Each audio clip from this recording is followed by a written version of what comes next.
numbwira igisingizo cyawe mu ijwi rya munani utere ndakwikiriza, urinde wiyemera, urinde uvuga ko ndashoboye.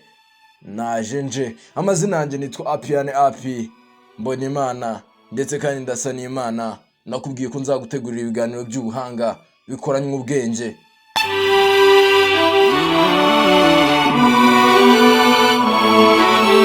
Ni mu gihe uruzinduko rwa perezida wa Pologne rusoreje Kibeho kuri uyu wa 8 Gashyantare 2024, hari abibaza ibikorwa Kibeho ikesha iki gihugu cya Pologne bitandukanye. Kimwe muri byo ni ishusho nini cyane ndengakamere ntagatifu,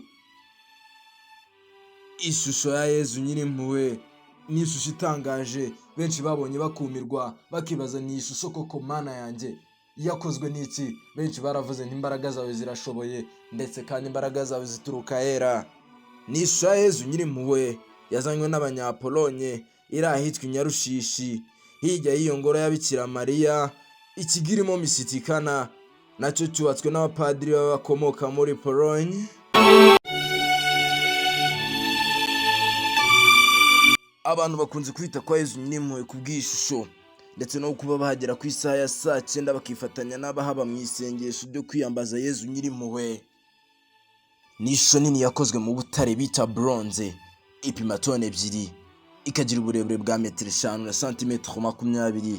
Yazanywe n'abapadiri biyeguriye Bikira Mariya utasamwe n'icyaha, Père Marie aba Mariane, bakomoka muri iki gihugu cya Pologne, ari nabo bayobora Centre Misitikana. Bahubatse bakaba kuri ubu bahuje n'ikigo cya Bibiliya.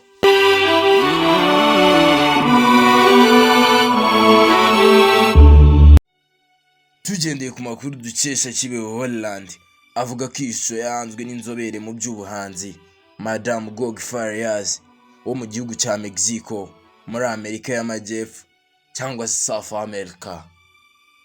Nahagana mu mwaka w'2000 biturutse ku cyifuzo cy'umupadiri wo mu mujyi wa Chicago, aha ni muri Leta Zunze Ubumwe za Amerika, wari afite umugambi wo kubaka shapeli iberamo gushengerera gutagatifu guhoraho hiyambazwa impuhwe z'Imana.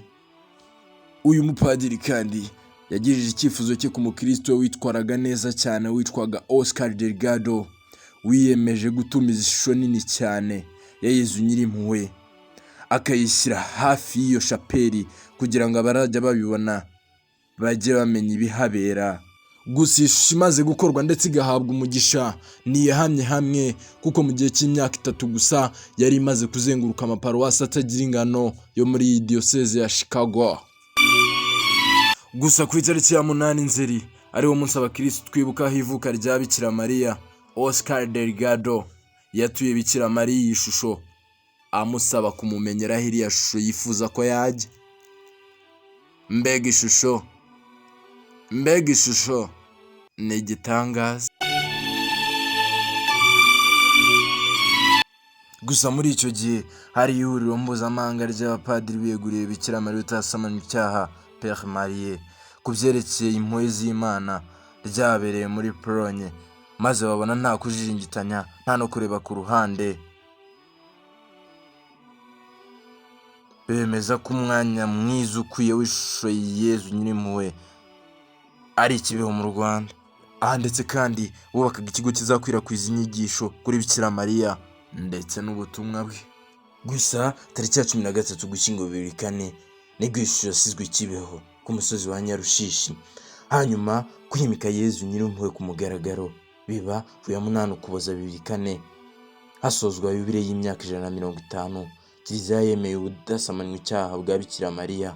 Ndetse kandi bimwe mu bihuza Pologne na Kibeho harimo kuba abakristo bakomoka muri Pologne barashinze ishuri ryigisha abana bafite ubumuga bwo kutabona, ndetse kandi bakaba bateye inkunga ishoboka babafasha muri byose, yewe ntacyo babura.